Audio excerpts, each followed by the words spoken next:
Taurus. This is your reading for the week of April 14th, or whenever you find it and it resonates. So listen, my dear Taurus. I'm seeing you with a work hat on, something that you might wear if you were doing gardening or something of that nature, but work, it's your job, not your hobby. And then the next thing I see is you taking this cap off and putting on a hat with flowers, something really just beautiful and playful. And something I would associate with relaxation, going on vacation, something like that.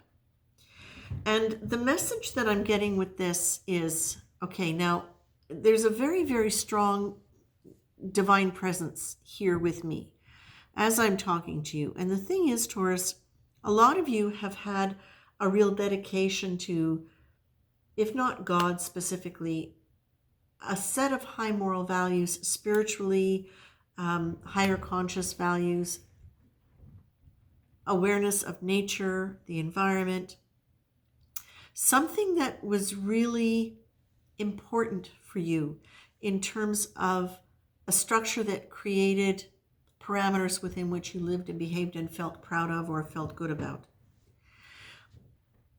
But it feels as though, for the part of the collective I'm reading for, it feels as though as much as you have, I'm just going to say, believed in God or believed in the source or the sacred, the holy, as much as you've believed in that, it's like there's been a split between you believing it, yes, yes, yes, I believe it, now let me get to work, and incorporating the energy and the power of that and the feeling of that into your life.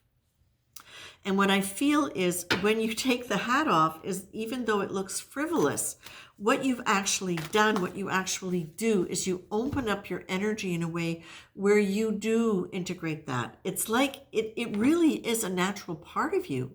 And so what I'm feeling with this is that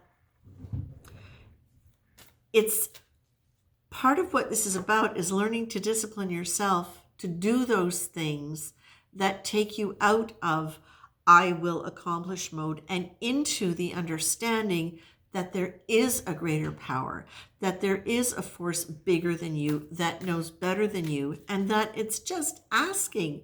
It's like it's dialing a phone number and you're going, yeah, I'll get you later. The phone's ringing from on high, but you're, yeah, I'll get you later. And so what I would like to say is, pick up the heavenly telephone and listen for what it's saying to you so that it can actually walk you through your life in a way that is a lot more playful and really in alignment with your divine nature and really expressing that divine nature. Because even though you feel it and it will inform your work, if you're not embodying it in the course of what you're doing, then there is still that separation. And what's important is they're fine with it being separate. But what they want you to know is that it affects you. It affects your evolution.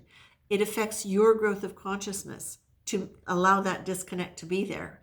The more you can encourage that connection through you, the more quickly you will evolve, the higher your consciousness level will become, and as well the more joyful and the more guided and inspired you're going to be from spirit. And it's there. Certainty and doubt. Trust it. Go with it. And again, now this is something else that I was hearing earlier. It doesn't do you any good just to know it's the truth if you don't act on it. If you don't take steps to act on it and actually incorporate it, it does nothing. It's like reading a book about swimming but never going in the water. You're not a swimmer. Okay? So, this is where...